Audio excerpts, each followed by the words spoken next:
Okay, we're recording. This is my test number 4. I just want to show you the crucible. I still have the carbon foam wrapped up in a can with tinfoil over top. You know, it's still smoking. I had it in for about an hour and a half, maybe 2 hours, and got it sitting on a elevated base. That's when I took it out. And this is what came out. I found this to be very interesting. As if you can look, I'm just using my webcam to get a close-up of my phone. You can see the casting marks of the bread that I ground down and poured in into the top of the bean can.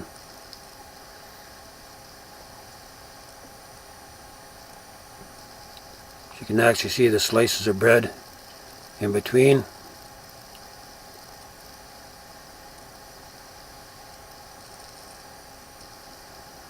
Another picture of it laying on its side.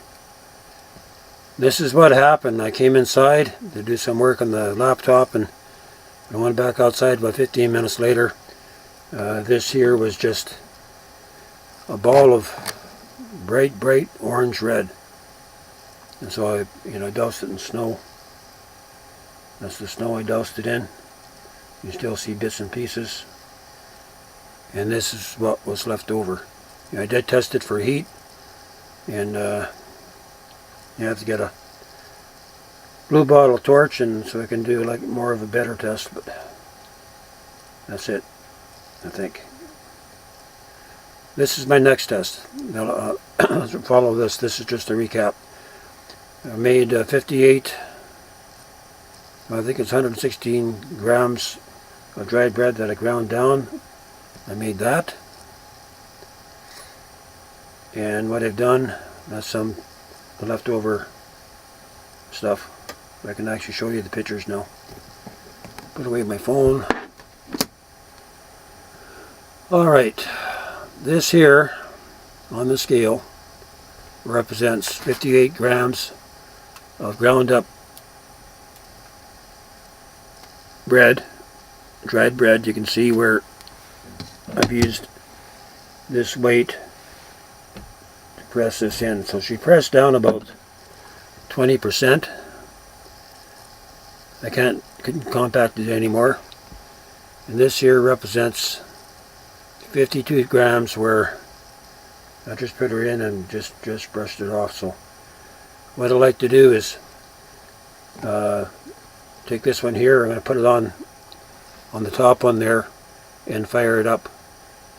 But I'm going to turn this camera around now. It's definitely proved out that these particles of bread, when they're ground up, I still got one slice left over. You can see the air pockets and all that. So when you grind it up, you're making all the pieces uniform. And according to the people that I got an email back who actually make carbon foam, if you grind it down, it still retains the same properties if you make it into a nano particulate. But I don't have a ball mill, so I have to use a blender, right? And so anyway, I'm just trying to replicate it from using this bread powder, I guess, and test it out to see what it's going to do. But the bread powder did fuse in the can, and so this, we're going to see if we're actually going to make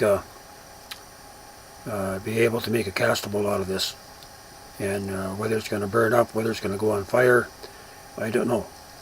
We're going to know in a couple hours. Alright, I'm going to get this uploaded, and we're going to come back to you when I'm done the final test. This time I'm going to make sure it cools before I take off the tinfoil. Otherwise she's going to go into ignition. We'll leave it here. Come back and test 5.